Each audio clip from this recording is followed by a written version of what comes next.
Greetings, everybody, and welcome once again. It's that time of year again. Well, this moment comes once a year, and it's when I review a number of films that I watched over the previous year for the very first time, and I rank them from worst to best. I wanted to do this sooner, but I had company over the last few months, so had to delay. So sorry about that. But anyway, I'm here now, and over in 2023, I watched 50 movies on my first viewing. And just to make a few things clear, these movies do not have to necessarily have been released in 2023. They could be in theaters. I could have seen them on TV or on home media or online, etc. One exception is that I'm only ranking features, so no shorts. And this is also regardless of whether they're theatrically released or TV movies or direct-to-video movies. Because it's quite a lengthy video, I'm going to be not only constructive and concise as possible, but I need to be as brief as possible on this. So, yeah, I'll just make a few points. But anyway, let's begin. Start at number 50, which is The Emoji Movie. This movie is often considered the worst of all time, but now that I've seen it, I can certainly see why.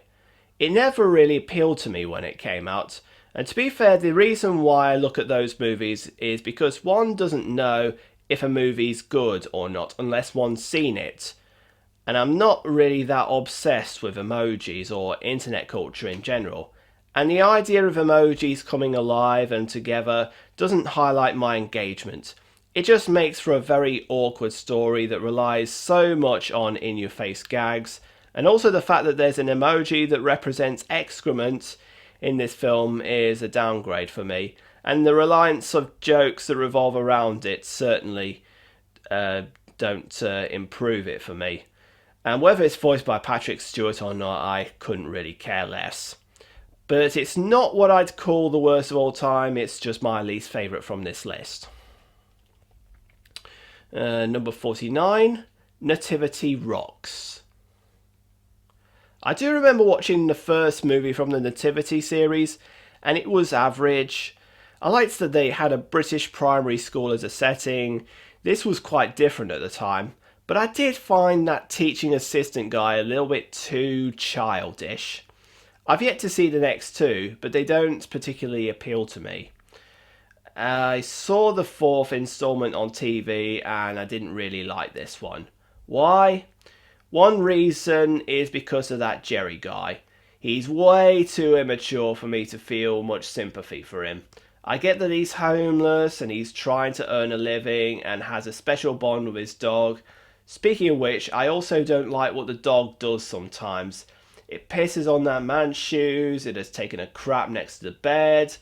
This is my other problem. It's over-reliance on obnoxious humour. And you know, kids' films can still be achieved without that crap. All that does is prove lazy writing and look down on kids. And this is what I'm trying to do. I'm trying to write family movies that don't rely on that sort of stuff. And I know that those families can be well achieved without that sort of stuff, if you know what I mean. It did have a good plot involving a child refugee, and I really think this movie should have revolved more on that. But no, it's definitely a potential that's gone to waste. Number 48 is The Witches, and I refer to the Robert Zemeckis version. And going back to what I said about Robert Zemeckis' version of Pinocchio, I stated that as a purely low point in Robert's filmmaking career, and for Disney as well. But then he has been doing remakes lately, this included. I grew up with both Roald Dahl's original story and Nicholas Roeg's film version of The Witches. They were undoubtedly awesome. This version, on the other hand, goes a little bit more by the book, that's fine. I mean, the settings changed to America, again, fair enough. My first problem, though, relates to Anne Hathaway's performance as the Grand High Witch. I'm not a huge fan of Anne Hathaway. I don't mean disrespect to her, but compare her to, say, Angelica Houston's performance in the other version. Angelica was very goth-like, had a nice German accent, and most importantly, an outstandingly clear voice. As for Anne, half the time I can't tell a word she's saying. She sounds too much like a snake when she speaks, and especially expresses her anger. I also question the use of the special effects. Like, what's up with those lobster-like hands that the witches have been given, and why do they extend? Also, here's a hint. Enlarging the Grand High Witch's gob doesn't make her look scary. It didn't work with I Am Legend either. As for the bits where Luke, Charlie, he's called Charlie in this version, and his friend Bruno get transformed into mice, the original was reasonably paced and gave us a chance to feel the wrath. In this version, the transformations are too abrupt. They blast off like bleeding fireworks. Other than that, I'd take this one over the other remakes that Robert did. At number 47, we have a superhero movie called Shazam. When I think of Shazam, I usually think of the catchphrase uttered by Gomer Pyle from the Andy Griffith Show. I never really thought about some superhero movie, but I saw this on TV, and well, I did like the time-travelling elements and the action sequences. I can't really remember much about this one. Just one of those superhero movies that are so in your face, they end up being forgettable. And we have a slightly older film from 1994 at number 46, which is Blank Check. 1994 was a great year for movies, but this movie hasn't aged well. For those of you who don't know, Blank Check is about this young lad who longs to get his own place and start his own business.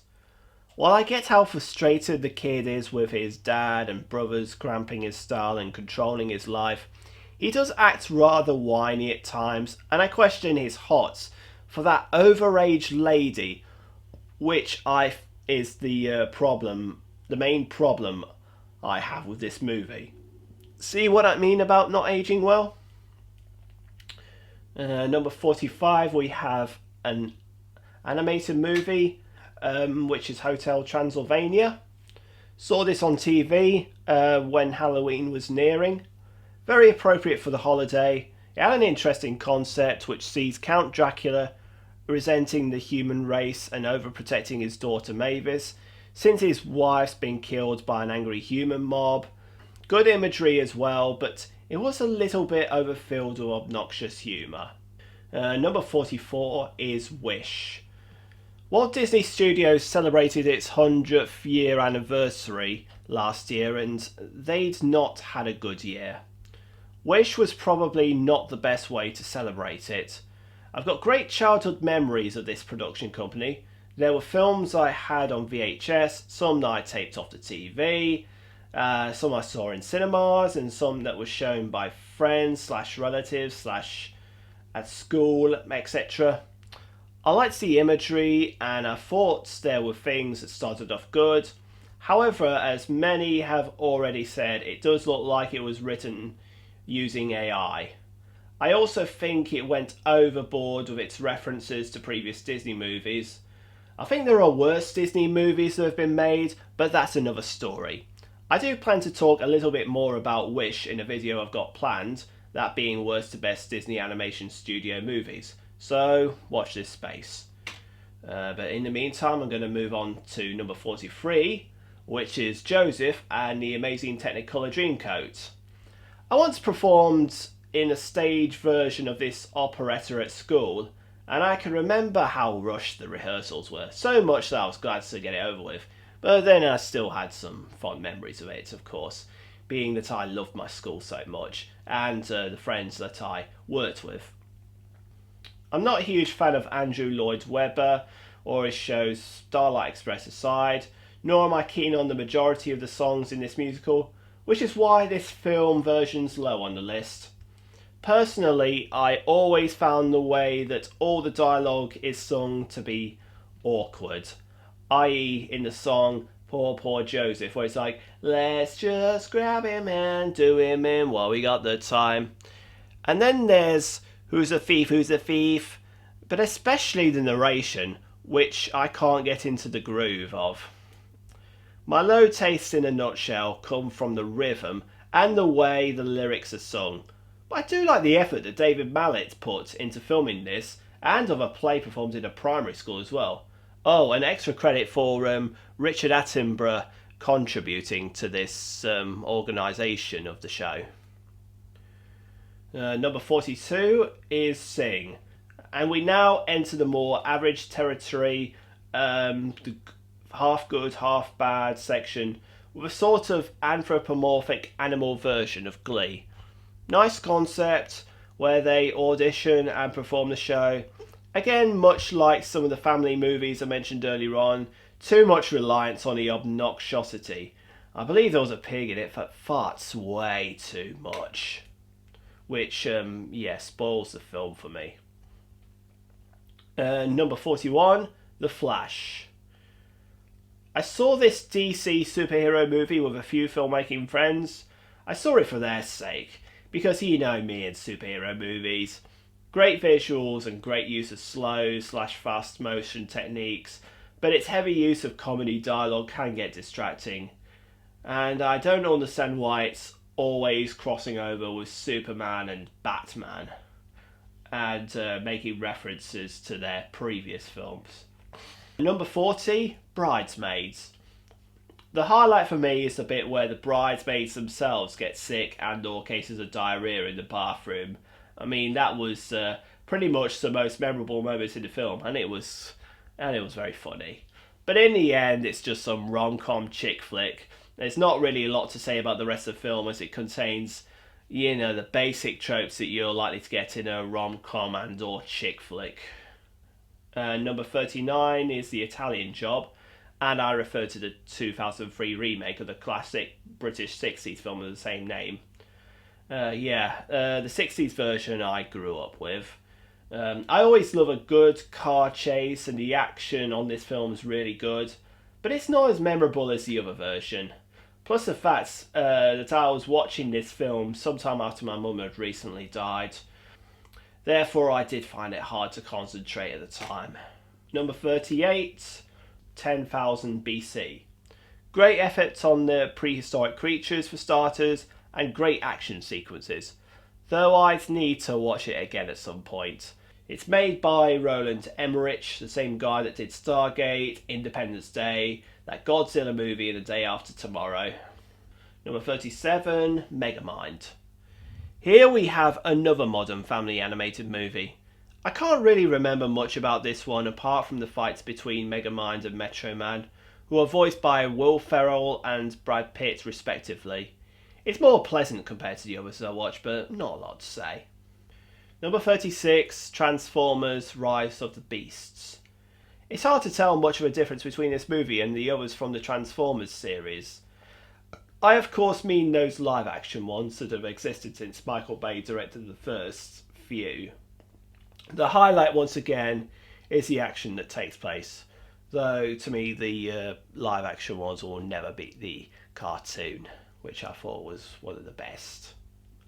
Number 35 is Hocus Pocus. I remember that some of my schoolmates watched this film. I never did, but now that I have, and it was close to Halloween at the time, it's okay. It's a good one for Halloween. This teenage lad is forced to look after his younger sister, who's played by the same girl who was in American Beauty, through a trick-or-treating experience. Then they come across these three witches who are responsible for an incident 3 centuries prior to this movie, where they cursed another brother and sister, turning the brother into a cat. There's a little bit of a Goosebumps vibe to it, though the typical teenage vibes, i.e. the fear that Max has of being uncool, tends to bring this down a notch. Number 34, Terminator Salvation. The 4th movie in the Terminator franchise, directed by McG, who is the same bloke that did those Charlie's Angels movies. It captures the grittiness of the atmosphere quite well, though I'm not a massive fan of Christian Bale as John Connor. Plus, I wonder where T-800 was. Number 33, The Bodyguard. Apparently this film was written back in the 70s and with Steve McQueen and Diana Ross in mind. Of course, this eventually finished version has got Kevin Costner and Whitney Houston playing the parts, and it's got a great concept where a bodyguard has to protect a singer from a mysterious stalker. The love scenes do drone on a little bit, and I have to be honest, I've never been a huge fan of Whitney Houston, and I never really liked her version of I Will Always Love You. It just went on too much for me, and it really got on my nerves the same way that the Beatles' Hey Jude did for me. Number 32, Manhattan. One of Woody Allen's films. He's a great director and actor, and I've seen him in Annie Hall and Sleeper, and even Ants. Manhattan's okay, it focuses on this middle-aged writer who's struggling with life, though I do have questions about the lady he dates, considering how really young he is compared to him. Number 31, Shanghai Noon. Do love a good martial arts movie, and Jackie Chan's great. Pairing him with Owen Wilson makes up for it as well. Other than that, this one's okay. Number 30, Man of Steel. I grew up with Superman, and I remember watching the earlier movies plus that TV show, Lois and Clark, The New Adventures of Superman. I always have fond memories of those. Very detailed lighting, though I can't really remember a lot about this one. Number 29, Napoleon. Ridley Scott's amazing, and so is Joaquin Phoenix as a titular emperor himself. We get a feel of the history and the awesome battle sequences. There is a lot of talking and some overlong scenes concerning Napoleon's interactions with his wife and his affairs, though. Number 28, All the President's Men. This one's a classic political drama concerning the Watergate scandal. It's very well filmed. I must admit I don't tend to watch a lot of films about journalism. I wouldn't say it's as brilliant and memorable as, say, Mr. Smith Goes to Washington, but it's still worth a look. Number 27, The Van. This one's an Irish-made film from 1996.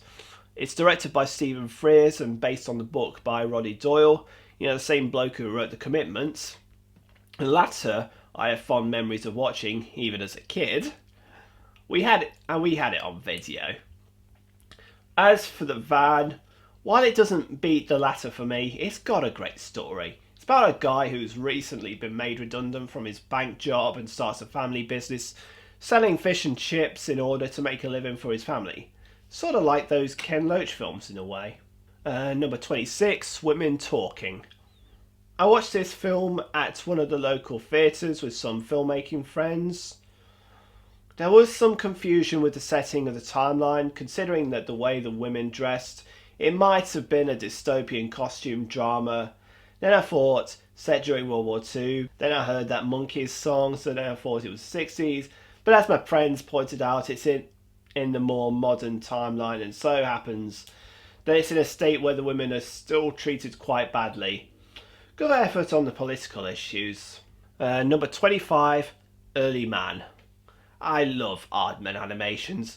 I love their creations since I watched Wallace and Gromit and Rex the Runt and Morph, etc. I also like a good sports movie. In a clever way, they have this one set in a prehistoric era where the cavemen are playing football. It gets really exciting and it's fairly underrated. Only I wonder why there's a giant mallard in it. And speaking of the duck, what brings this movie low on this list is a bit where it takes a shit on the governor. Excuse my French. Did Aardman really need to include that? Even they've made movies that don't revolve around that sort of crap. No pun intended. Number 24, Party Party. Another British-made film. And a nice UK version of those John Hughes films. Great setting, taking place entirely on New Year's Eve, and fantastic cast. Caroline Quentin, Perry Fenwick, who you remember as Billy Mitchell in EastEnders, Nick Berry, who was also in EastEnders as Simon Wicks, And there's a contribution from the legendary Chas and Dave. Obviously, though, the reason why this is low on the list is that it revolves a little bit too much around the typical teenage tropes and what you expect to see when you attend parties. Number 23 is Mission Impossible Dead Reckoning Part 1. Saw this one with a friend of mine in the cinema, this instalment from the Mission Impossible film series. The highlight when Ethan is fighting with this guy on the train, always exciting to see. In all honesty though, before then I've only ever seen the first two films, and I ought to have a look at the others as well. This one's also part one of a two-parter, so Lord knows what's going to happen next after this one. Number 22 is Yes Man. Jim Carrey's a lot of fun. Yes Man sees him playing this guy who, after a series of turn-downs he makes, he then goes through a period of accepting offers and going ahead with things. Of course he realises that one has to balance yeses and nos out in order to avoid chaos. It is a little bit predictable in places, and I personally prefer Jim's other films like Ace Ventura, Light a Liar, and even the number 23, but it's still one I can't say no to. Number 21, Beware of Mr. Baker. This is one of two documentary movies I saw on my first viewing. For those of you who don't know, Ginger Baker was a drummer for the band Cream, the one that Eric Clapton had fronted.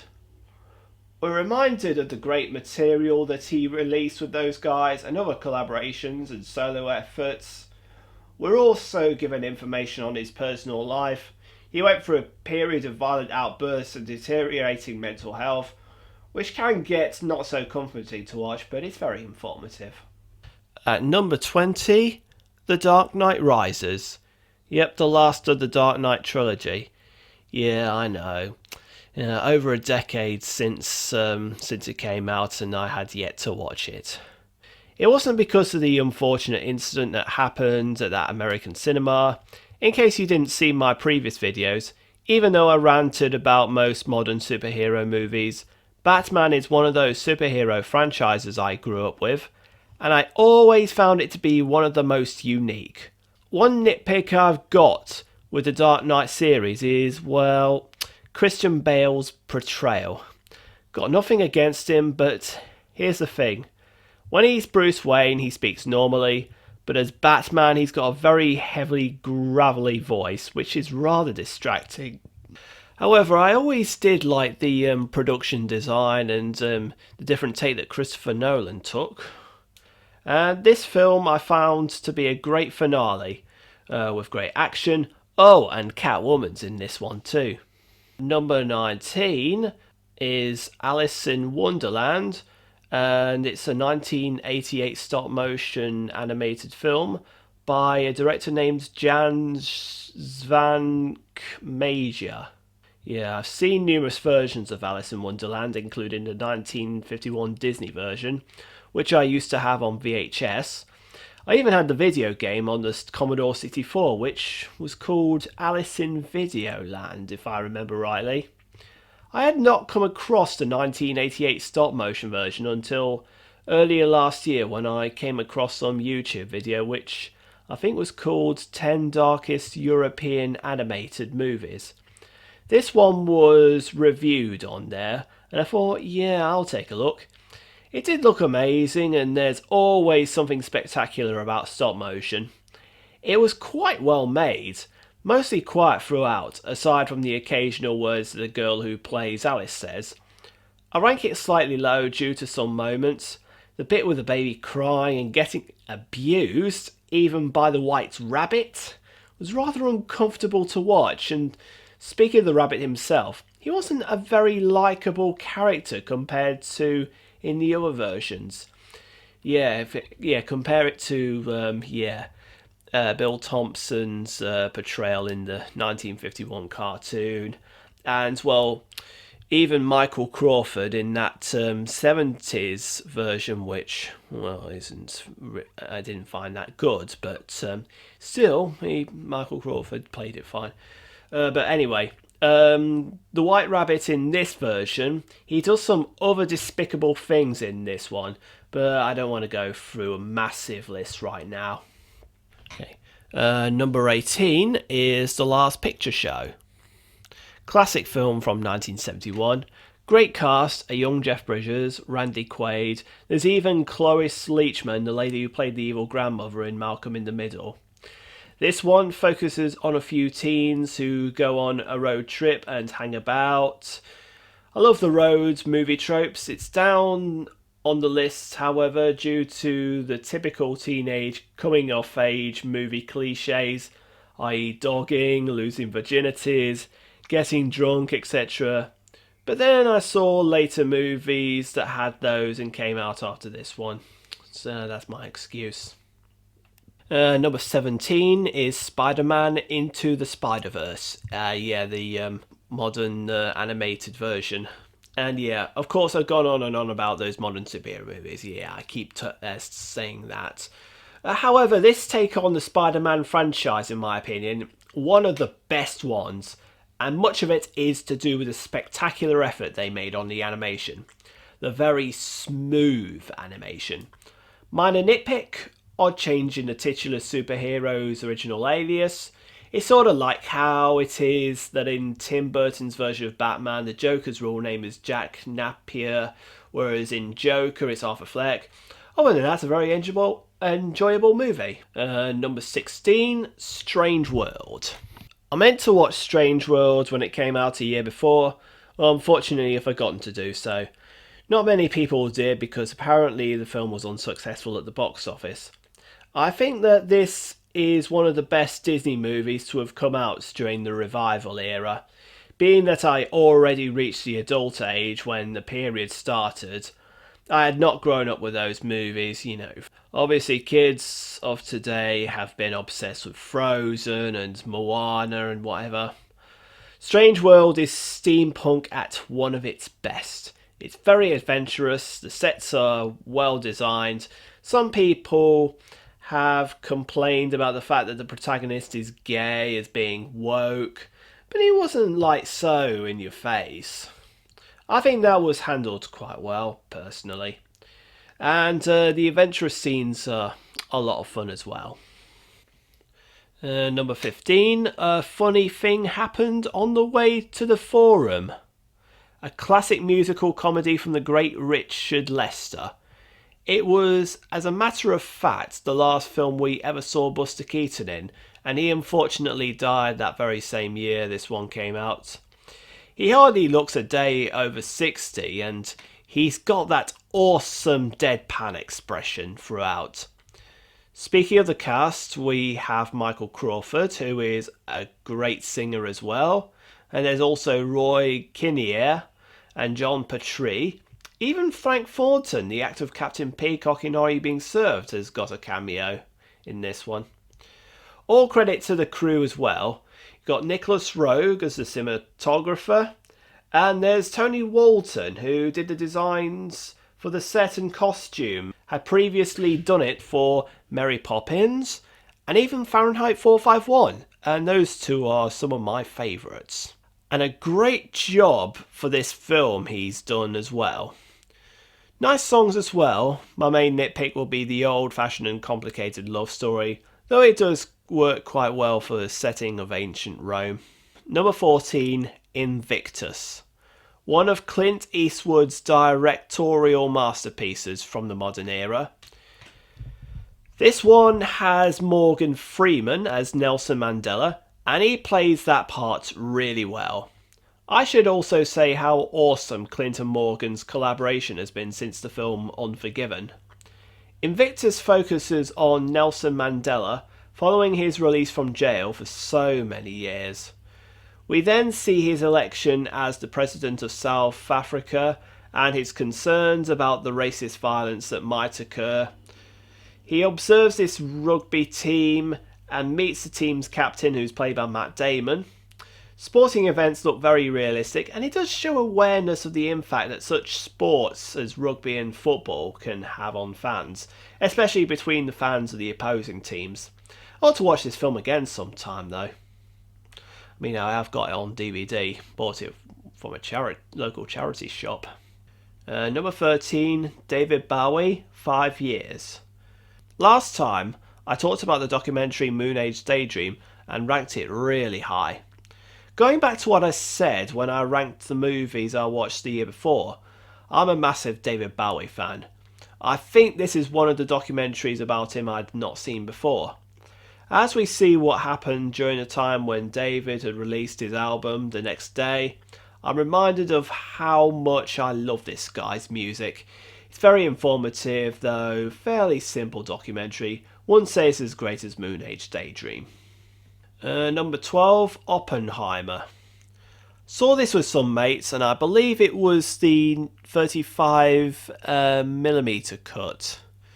Minor nitpick when the guy who invented the atomic bomb rabbits on about stuff, though it does help us feel his doubts on the matter. Of course, this is the film that famously clashed with the release of the Barbie movie. The latter I didn't watch, considering that even if I was the right target audience for those dolls, I doubt I would have enjoyed it. To me, that was a coincidence, and I really enjoyed this one. I won't explain too much about it because I don't want to spoil the ending.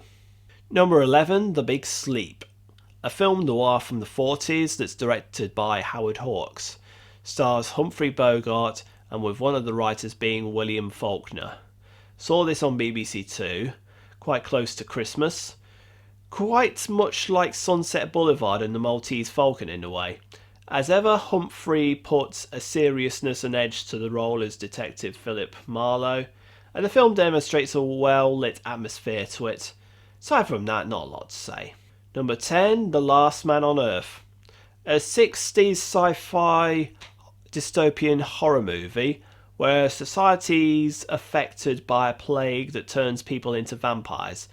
We see Dr. Morgan, played by the forever awesome Vincent Price, who's attempting to solve the mystery and to rid the creatures. It's as simple as a B-movie, but as a classic sci-fi fan, a nice simple storyline and great fun. Number 9 is Straw Dogs. I purchased that movie on DVD. I think I got it from some jumble sale or something. It's something that I'd have to watch again, particularly because my DVD was playing up in the DVD player, whatever you want to call it. It's got Dustin Hoffman playing the lead, and there's also a couple of British cameos, one from Len Jones, who did the voice of Joe 90, and June Brown, who you might remember as Dot from EastEnders. For a pretty violent thriller, it has such a great rural atmosphere. This one's about a teacher guy who's moved into the village with his new wife, only he's not received a nice welcoming from a group of people, one of them being the ex-boyfriend of the wife, and an ex-convict who teams up with him. We do feel the tensions running high from those facts and how so focused on his career Dustin's character is. Number 8 is the Texas Chainsaw Massacre. Many sequels to classic horror movies are not so great, but the sequel to Texas Chainsaw Massacre is an exception. Saw this with a mate of mine at a local theatre as part of a double bill with its predecessor. Texas Chainsaw Massacre 2 takes place 13 years after the events of Texas Chainsaw Massacre 1, where Lefty investigates the killings of 2 teenagers who have been killed by the same guy who killed his nephew and niece and some other teens. He teams up with this lady named Stretch and Drayton Sawyer, who survived Texas Chainsaw Massacre 1's events. Not only do we get that awesome violence and gore, but it's also very amusing in places like during the first scene where the 2 teens prank call the radio host in the intro. Number 7, Night of the Living Dead. Another horror movie, and even though I think zombie movies have since been done to death, this is classic zombie horror at its best. The filmmakers have chosen some great isolated locations which very much depict a ghostish location. We see 2 siblings named Barbara and Johnny who are visiting their father's grave, but then they come across those zombies and team up with a few people who are taking shelter and have to fight off the monsters. This goes to show that filmmakers don't need very famous actors or high amounts of money to make a well-made film with plenty of adventure and tension. Number 6, Gravity. This one's directed by Alfonso Cuarón, who did Harry Potter and the Prisoner of Azkaban. It's about this space crew who must return to Earth after their spaceship gets destroyed, and there's only 2 of them left, played by George Clooney and Sandra Bullock respectively. They only have less than 2 hours to survive before the floating debris kills them. Pulled off with a reasonably small cast and with the storyline involving 2 astronauts attempting to reunite while floating in space, which adds to the drama, that's all the film needs to be great. Number 5 is Plane. Similar to films like Airplane, except of course that it's not a parody. Gerard Butler plays this pilot who's forced to land his plane on an island along with his passengers after the plane gets severely damaged by bad weather conditions. Then there's this terrorist organisation that invades them. It's got some of the coolest and most brutal of action sequences, but what's really cool is when Brody, Butler's character, is forced to team up with this fugitive guy who has committed some homicidal crimes, yet he's experienced with dealing with terrorists. Number 4, Jonathan the Boy Nobody Wanted. I remember once when I was 14 when my mum pointed out that this TV movie was showing on terrestrial television, and to be fair, I was reluctant to watch it for some time. Let's just say he knew someone who happens to have the same name as the titular protagonist and felt put off by the next few words in the title. However, last year I cut the film some slack, and if there's one thing I've learnt, one should never judge a book by its cover. Jonathan the Boy Nobody Wanted had a lovely story to it. It highlights the prejudices that people with Down syndrome and other learning difficulties/disabilities face, even to this day. I'm not a huge expert on Down syndrome, though I'm familiar with the facts that it can affect one's own mind, and I'm familiar with the characteristics.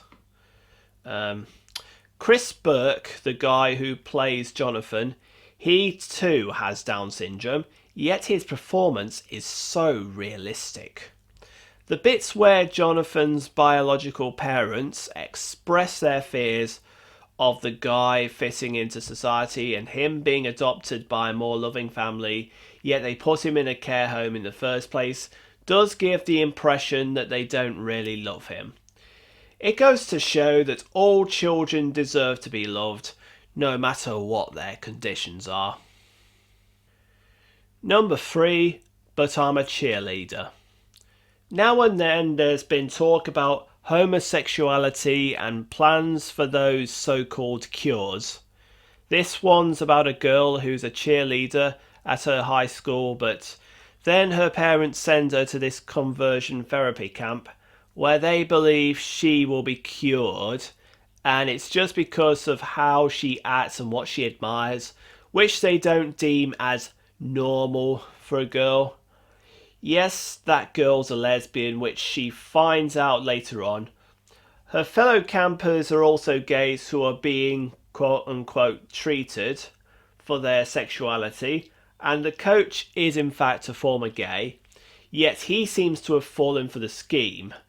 A great film that highlights the uselessness of conversion therapy, much like Jonathan the Boy Nobody Wanted, highlights the prejudices that people who are different to others face.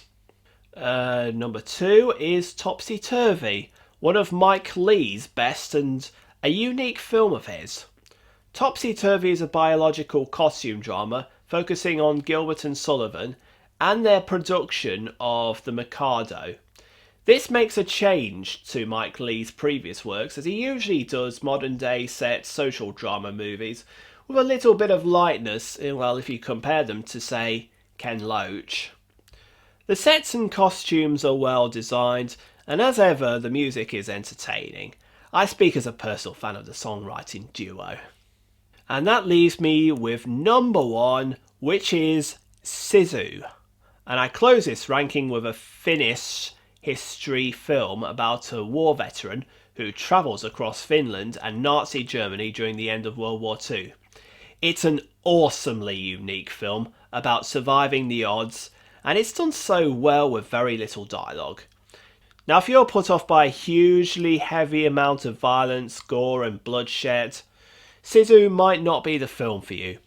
However, I do find it amazing that the guy, despite getting hit by bullets and bombs, is able to keep going. At one point a spear's lodged into him, but he manages to pull it out very carefully. He's not one to give up on his mission, considering his job as a gold miner, and that he's got a ton of golds to deposit. I saw this with my dad at the local theatre, and when we walked out at the end, we couldn't stop talking about it. It also amazed other folk whom we told about those experiences. I think this would be one of the best foreign films of the modern era. And that was my film ranking from worst to best for films that I watched for the very first time from 2023. If you have any thoughts, do feel free to leave them in the comments below.